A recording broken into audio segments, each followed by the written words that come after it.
우리가 종종 잠을 자다 보면 꿈을 꿀 때가 있습니다. 근데 우리가 꾸는 꿈은 그렇게 연속성이나 통일성이 있어 보이지 않습니다. 그래서 꿈에서 깨면 꿈의 내용이 되게 우리에게 기억에 나지 않습니다. 꿈에서는 굉장히 진지하고 심각했던 것 같은데 꿈에서 깨고 나면 그 내용들이 잘 기억에 나지 않는 경우들이 대부분입니다. 물론 이 꿈에 대해서 우리 프로이트의 정신 분석학에서는 조금 더 체계적인 연구 결과를 내놓은 적이 있습니다. 프로이트가 정신 분석학에서 꿈의 해석이라고 하는 책에서 우리 이 꿈이라고 하는 것이 무의식이 표현되고 무의식이 드러나는 것이라고 설명을 했습니다. 그러니까 보통 우리가 이렇게 잠재 의식 속에서 억제되어 있다가 그 억제의 기능이 이게 이완되게 되면 무의식이 드러나게 되기 때문에 우리 안에 있는 어떤 무의식의 세계를 보여주는 것이 꿈이라고 이야기를 했습니다.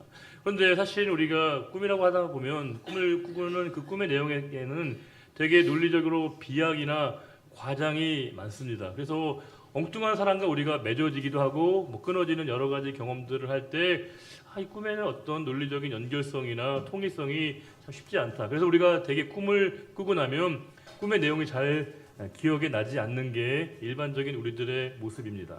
하지만 간혹 우리가 꿈의 내용이 생생하게 그 느낌과 내용들이 우리에게 남아있는 경우들이 있습니다. 소위 말하는 좋은 꿈, 길몽이 있고요. 또 우리가 좀 나쁜 꿈, 악몽이 있습니다. 우리가 길몽 같으면 그런 거죠. 우리가 흔히 좋은 꿈이라고 생각되는 내용들의 꿈을 꾸게 되면 우리가 바로 복권을 사든지 아니면 우리가 어떤 사업을 구체적으로 이렇게 하는 분들이 계십니다. 또 어떤 분들은 이제 반대로 악몽을 꾸게 될 때가 있습니다. 대표적인 악몽 같은 건 이런 얘기를 하셔요. 이미 제대를 했는데 다시 보초를 서고 있는 그런 꿈을 꾼다든지 이미 대학 생활을 열심히 하고 있는데 다시 수험 생활을 하고 있는 꿈을 꾸게 되는 경우들이 있다고 합니다. 또 간혹은 이제 시험을 보는 당일날 막 시험 문제를 풀고 있는데 5분이 남아서 이제 시험 문제를 제출하려고 했는데 밀렸어가지고 정말 정신이 나간 그런 상황 가운데 막 이렇게 소리치다가 꿈에서 깨었다라고 하는 분들도 볼 수 있습니다. 전형적인 우리가 악몽이라고 할 수 있습니다. 그런데 이런 종류의 악몽 말고 진짜 우리에게 마음에 심대한 영향을 끼치는 악몽 같은 게 있습니다. 그 악몽은 뭐냐면요, 사랑하는 사람을 잃는 그런 꿈입니다. 우리 사랑하는 사람이 우리 곁을 떠나게 되는 꿈을 꾸게 될 때 그 슬픔과 비통함이 우리에게 이렇게 남아있게 되는 경우들이 참 많습니다. 간혹 저도 이제 부모님을 이렇게 떠나보내게 될 때 부모님이 갑작스럽게 떠나게 되는 꿈을 꾸고 나면 그 슬픔이 너무 커서 밤새 그 꿈에서 통곡하고 울다가 깨고 난 다음에도 그 꿈의 그 잔상이 남아 있을 때가 있습니다. 그래서 굉장히 이제 부모님에 대한 그런 여러 가지 그냥 서러운 감정이 들어서 아침부터 이제 부모님께 전화를 걸죠. 잘 계셨냐고, 무고하셨냐라고 여쭤봅니다. 그리고 이제 마음속으로 다짐을 하죠. 부모님께 정말 잘해야겠다. 물론 다짐으로 끝날 때가 많습니다. 이제 또 지나고 나면 본래 우리들의 모습으로 돌아가는데 그만큼 꿈에서는 부모님을 이렇게 여의게 되어지는 꿈을 꿀 때 너무나 서럽고 슬픈 그런 마음이 압도되어지는 그 상황 가운데 놓이게 될 때가 있습니다. 그만큼 사랑하는 사람을 여의고 먼저 떠나버린다는 것, 특별히 부모님을 먼저 떠나버리는 그 상실감이라고 하는 것은 결코 우리에게 간단한 것이 아닙니다. 특별히 어린 자녀들에게 가장 충격적인 일은 사랑하는 사람의 부재, 특별히 부모님을 여의게 될 때 그 고통과 상처와 아픔이 가장 크다라고 얘기합니다. 어린 자녀들이 부모님을 먼저 떠나보내게 될 때 그 상실감이 너무나 크다는 거죠. 그래서 성경에서도 우리가 특별히 관심을 가져야 될 대상 가운데 늘 손꼽히는 대상이 누구냐면 바로 고아입니다. 고아에 대한 관심을 얘기하고 있습니다. 우리 출애굽기 22장 22절에 이런 말씀이 있습니다. 화면에 있을 텐데요.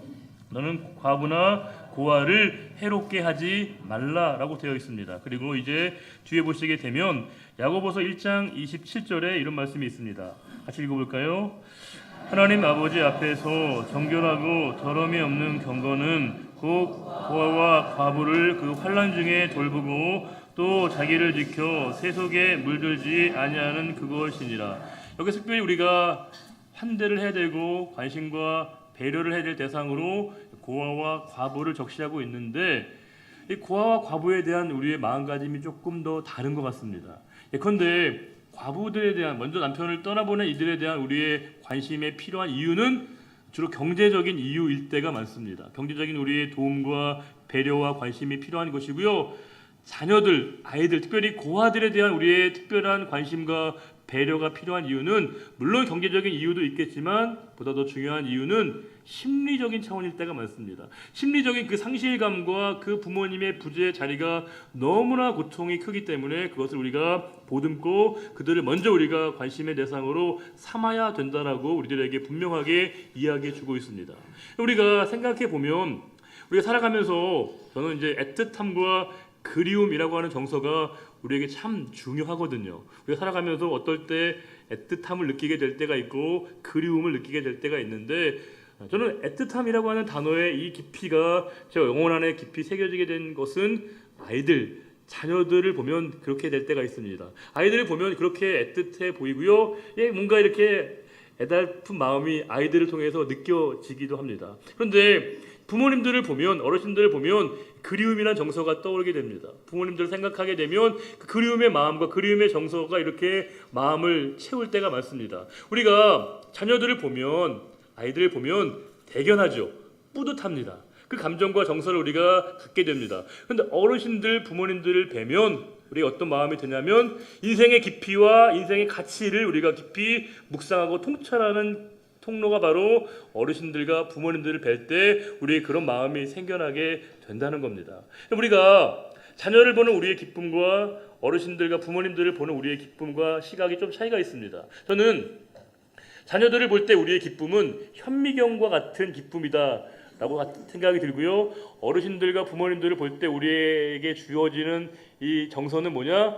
망원경과 같다 그렇게 생각이 듭니다. 왜냐하면 자녀를 볼 때는 이게 하나하나 이렇게 세밀하게 관찰하는 즐거움이 있거든요. 기쁨이 있습니다. 오밀조밀하지만 그 하나하나를 우리가 지켜보고 살펴보고 관찰하게 되면서 누리는 기쁨이 있습니다. 그런데 어르신들과 부모님들은 뭐예요? 망원경처럼 멀리 우리를 내다보게 한다는 거죠. 우리가 어디로 가야 되는지, 우리가 가야 될 그 지향점을 우리에게 알게 한다는 겁니다. 우리가 우리의 자녀들을 보면서 느끼는 감정은 우리가 어떻게 살아왔는가, 우리의 과거의 모습을 우리에게 자녀들을 통해서 발견하게 하는 것이고요. 우리의 부모님들을 통해서, 어르신들을 통해서는 앞으로 우리의 미래가, 앞으로 우리의 삶이 어떻게 전개되고 펼쳐질 것인지를 우리가 우리의 부모님들을 통해서 알게 된다는 겁니다. 우리가 자녀가 없는 부모는 존재할 수 있어요. 그러나 부모가 없는 자녀는 존재할 수 없다는 것입니다. 그만큼 우리에게 부모님이 소중합니다. 우리가 하나님의 변함없는 그 일관된 사랑을 지칭하는 단어가 바로 헤세드 아닙니까? 근데 이 헤세드의 사랑, 하나님의 일관되고 변함없는 그 무조건적인 사랑을 우리가 실천하고 적용하게 되는 대상이 있습니다.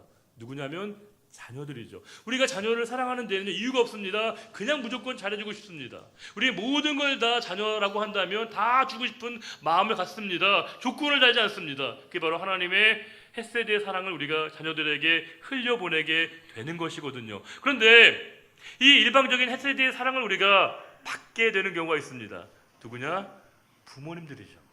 우리가 부모님들을 통해서 우리가 조건 없이 이유 없이 우리들을 사랑해 주시는 그 사랑을 우리가 경험하게 된다는 겁니다. 부모님들을 통해서 우리가 하나님의 그 헤세드의 사랑을 우리가 간접적으로 누리게 된다는 거죠. 특별히 우리가 삶의 현장으로 나아가게 되면 세상은 각축전이 벌어지고 있습니다. 다 자기중심적으로 살아가게 됩니다. 자기밖에 모릅니다. 그런데 그 온 우주에서, 이 지구상에서 유일하게 우리를 빛내주시기 위해서 자신들을 감추고 숨기는 대상이 있다는 겁니다. 부모님들이죠. 세상의 모든 사람은 자기를 돋보이게 만들려고 하고 있고요, 자기를 주목하게 만들지만 유일하게 부모님만은요 오히려 우리를 돋보이게 하기 위해서 기꺼이 자신을 낮추는 모습을 부모님들은 우리들에게 보여준다는 겁니다. 세상에서는 사람들은요 우리가 잘 되면 다 좋아하고 박수 쳐주고 격려할 것 같죠? 근데 꼭 그렇진 않더라고요.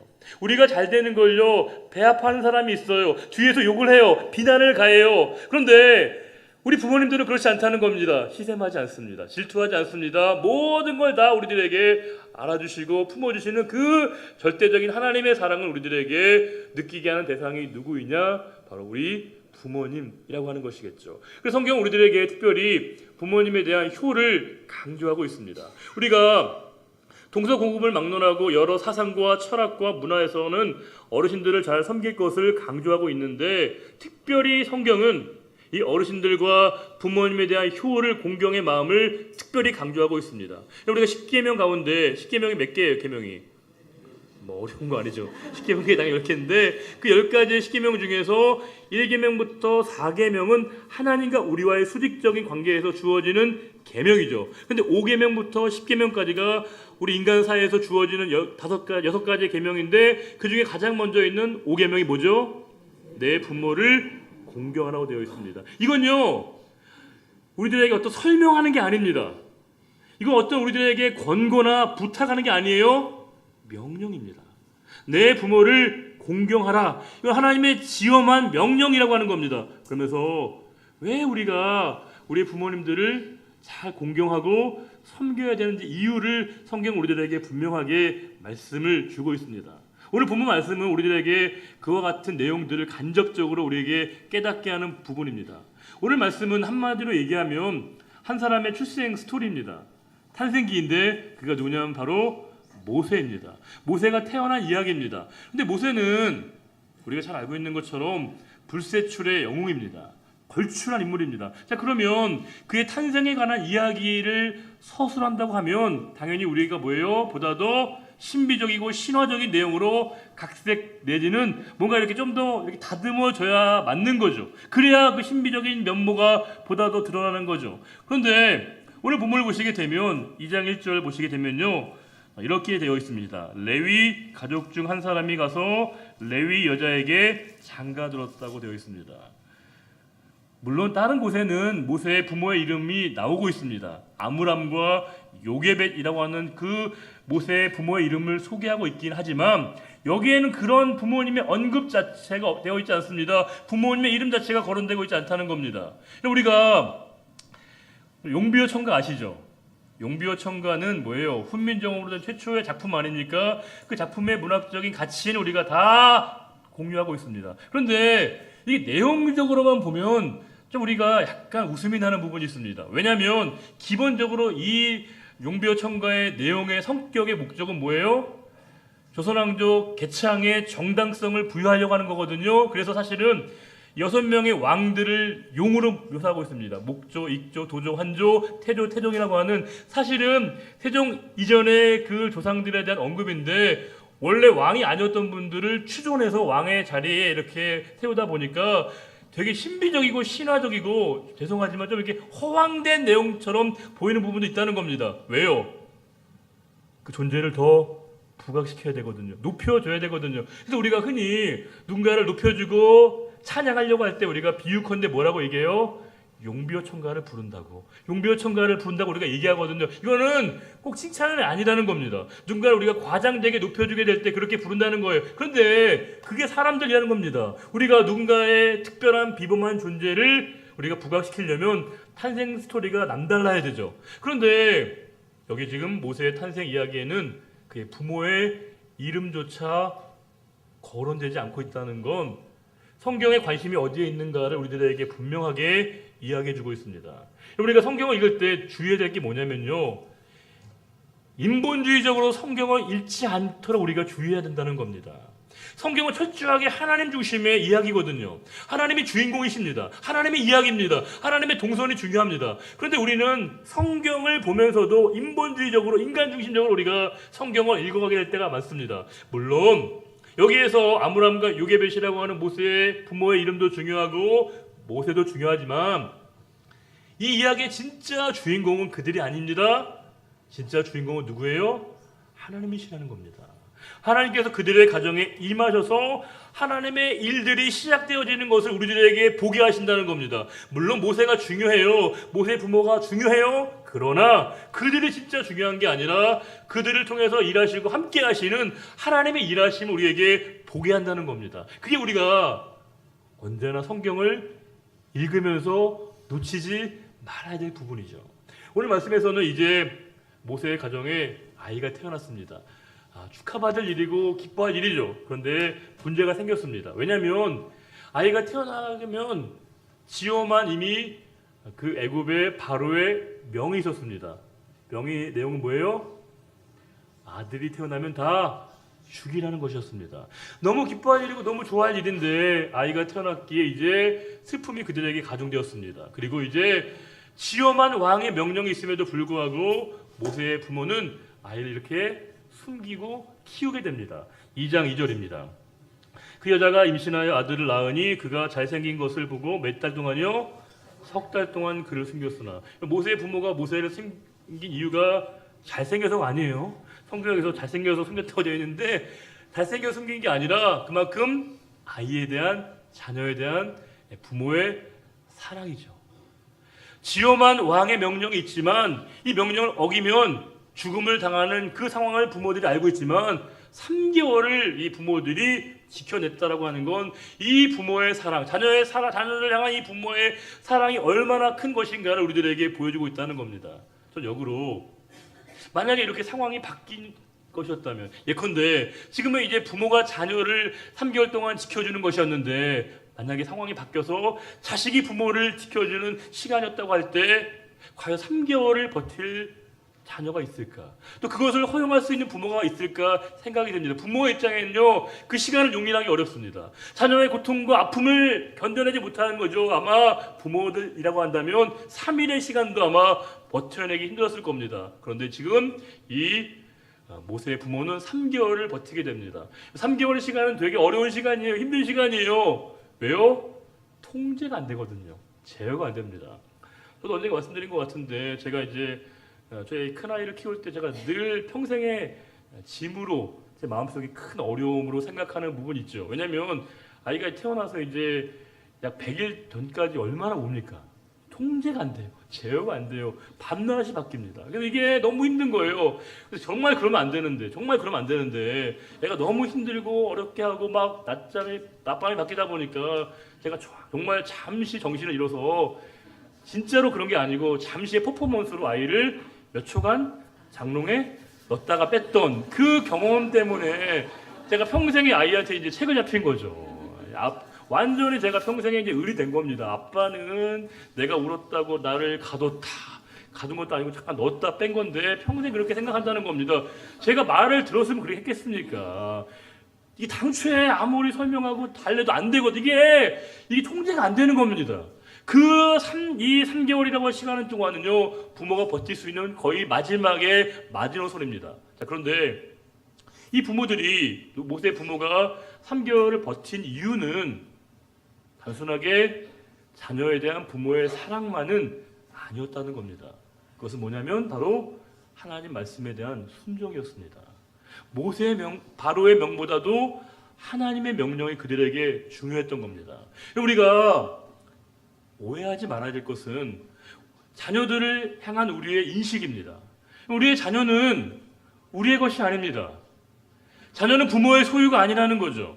그럼에도 불구하고 우리는 마치 자녀의 삶에 지나치게 관여하고 우리가 자녀의 삶에 우리가 통제권을 가지고 있다고 생각할 때가 있습니다. 우리가 우리의 자녀이기 때문에 우리의 자녀들을 마음껏 할 수 있다라고 우리가 생각하고 있다는 거예요. 그러나 성경은 분명하게 우리의 자녀는 우리의 소유가 아니라 하나님의 것이라고, 하나님의 소유라고 우리에게 분명히 말씀하고 있습니다. 우리에게 위탁해 주신 것이지 우리의 자녀, 우리의 소유가 아니라는 거예요.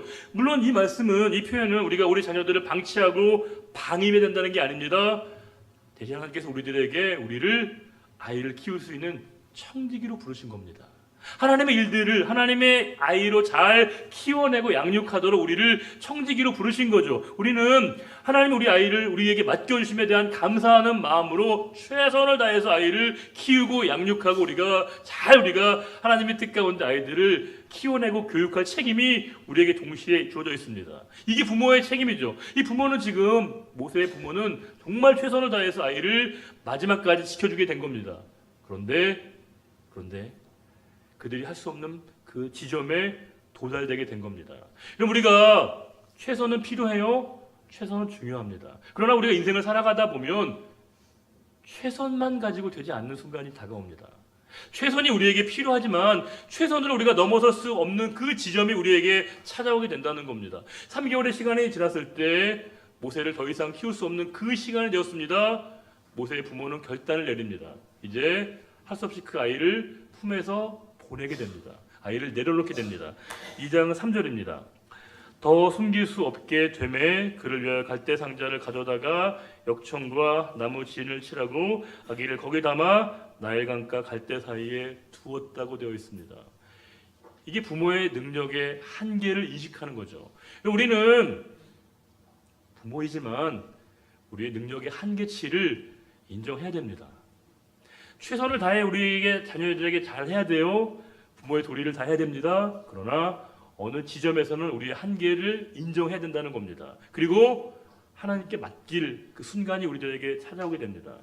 많은 분들이 저한테 그런 부탁을 많이 하십니다. 목사님, 우리 자녀가 좀 하나님께로 돌아올 수 있도록 기도해 달라고. 우리 자녀들이 주님을 영접할 수 있도록 기도해 달라고. 제일 큰 기도 제목입니다. 자녀들이 잘 되기를 바라는 부모님들의 기도의 리스트가 1순위에서 빠진 적이 없습니다. 언제나 부모님들의 관심은 자녀들입니다. 우리가 분명하게 인식해야 될 것은 여러분들의 그 기도 하나님 외면하지 않으신다는 겁니다. 하나님 분명히 여러분들의 기도를 들으시고 여러분들의 기도가 분명히 자녀들에게 전달되게 된다는 겁니다. 하지만 동시에 우리는 우리의 한계도 인정을 해야 됩니다.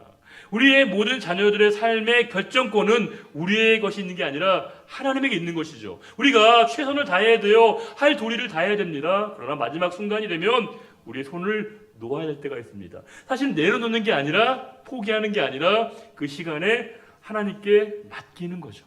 하나님께 위임하게 되는 겁니다. 우리가 가끔 아이들이 아파서요, 또 아이들이 다쳐서 병원에 입원하거나 또 어떤 힘든 일을 당하게 될 때가 있습니다. 그러면 부모로서 우리가 아이의 우리가 병원에 입원하거나 수술을 받게 될 때 아이 이름 밑에 우리가 부모의 이름을 써야 됩니다.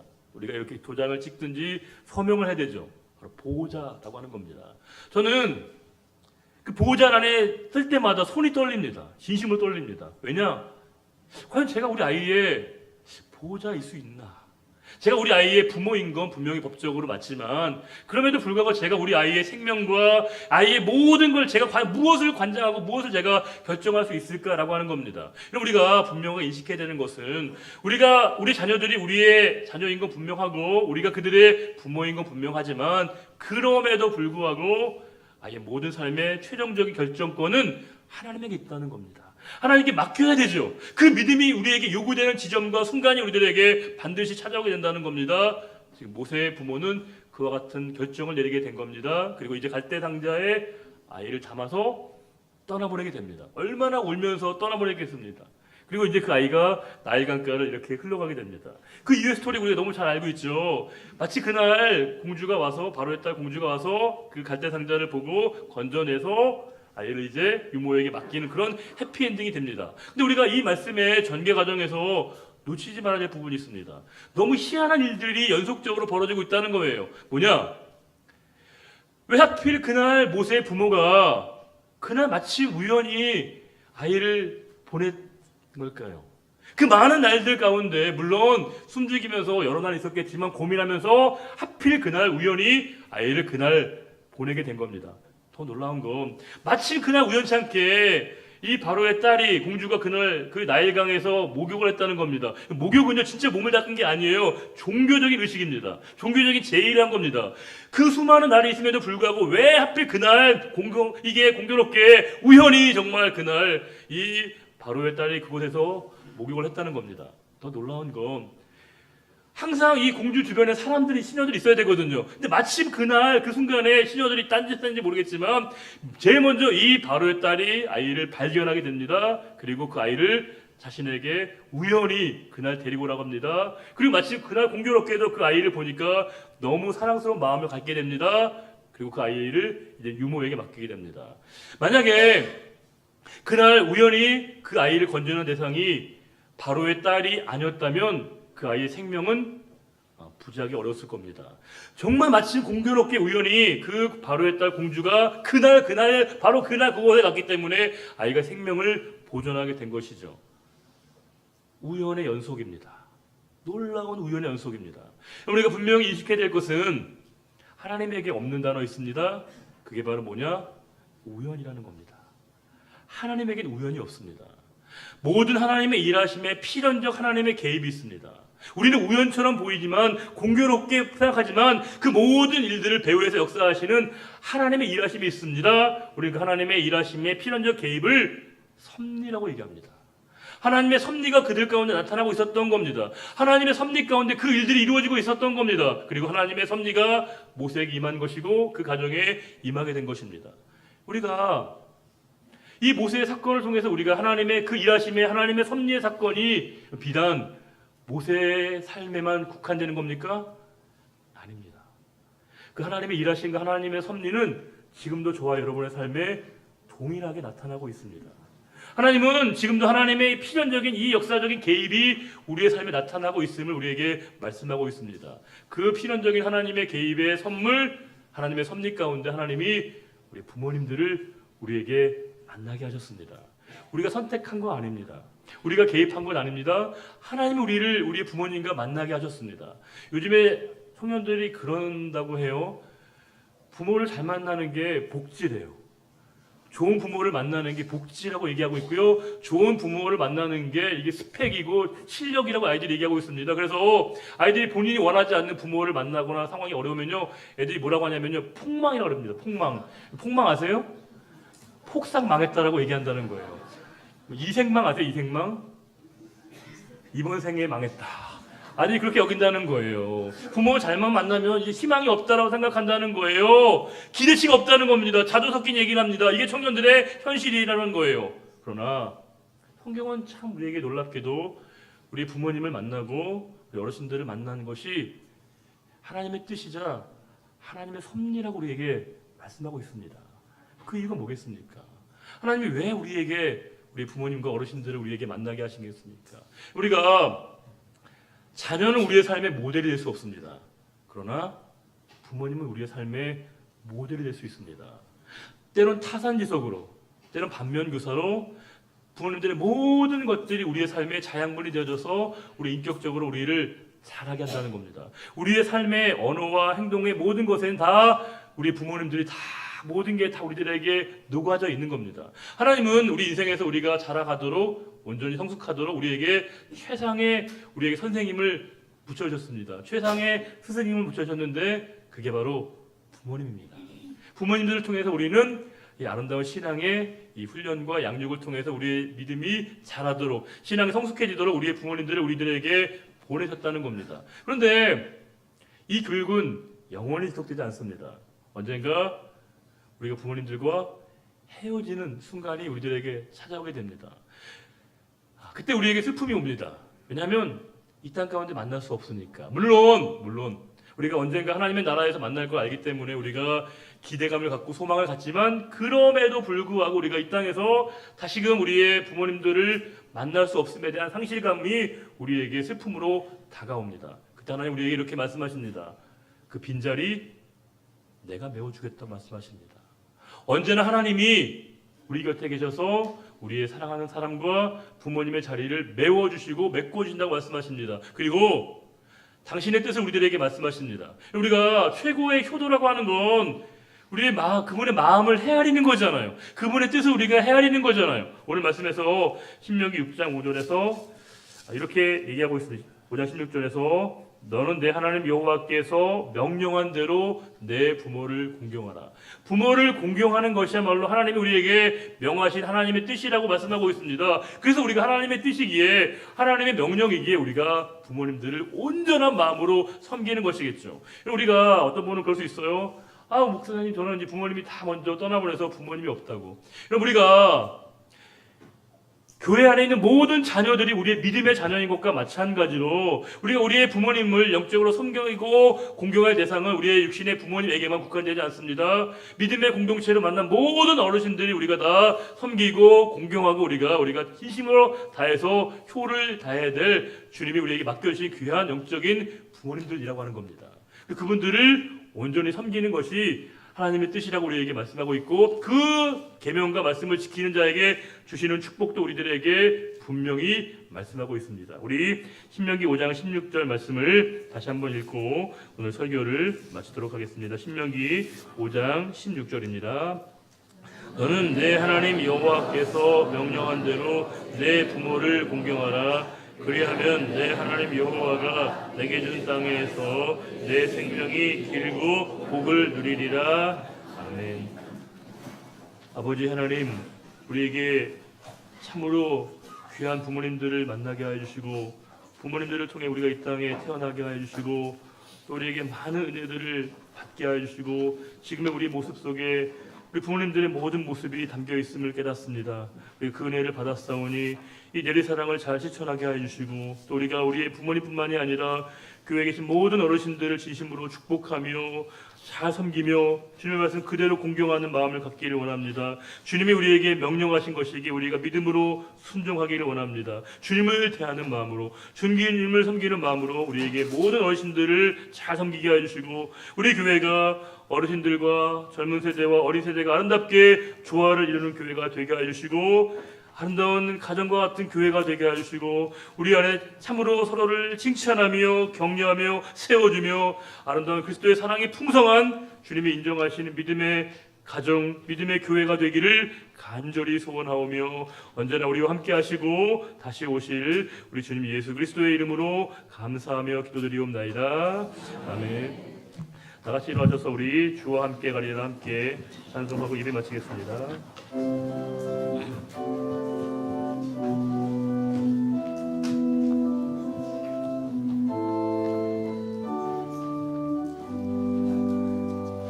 주 하나님 그 선하심 찬양해 놀라운 주 행적 찬양해 주님의 사랑이 가득 넘친 교회 주 사랑 이제 전파하려네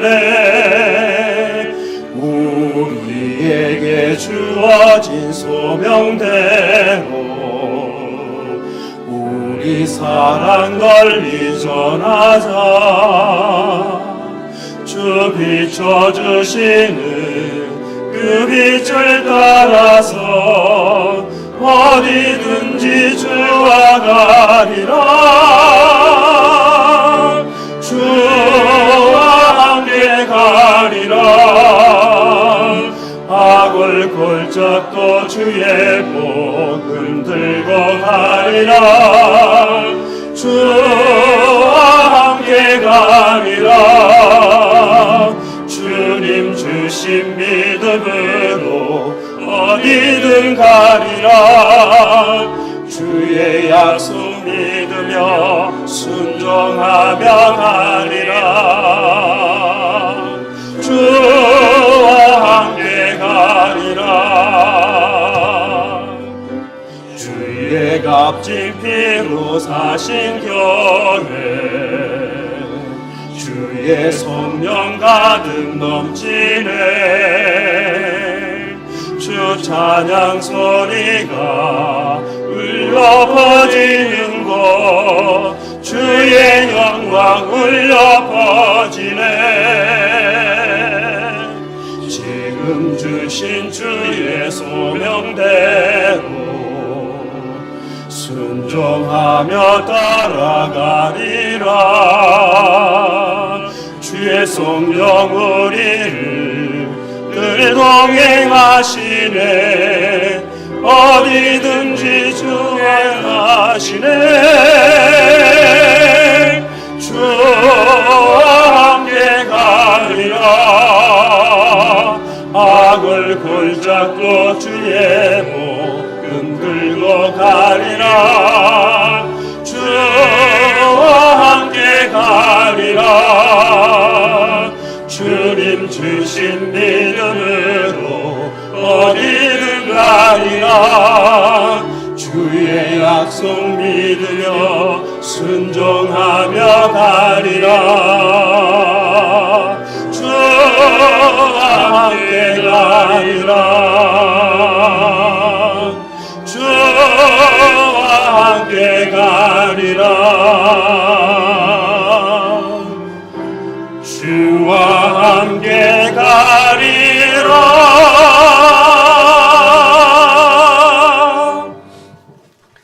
여호와는 내게 복을 주시고 너를 지키시기를 원하며 여호와는 그의 얼굴을 내게 비추사 은혜 베푸시기를 원하며 여호와는 그 얼굴을 내게로 향하여 드사 평강 주시기를 원하노라.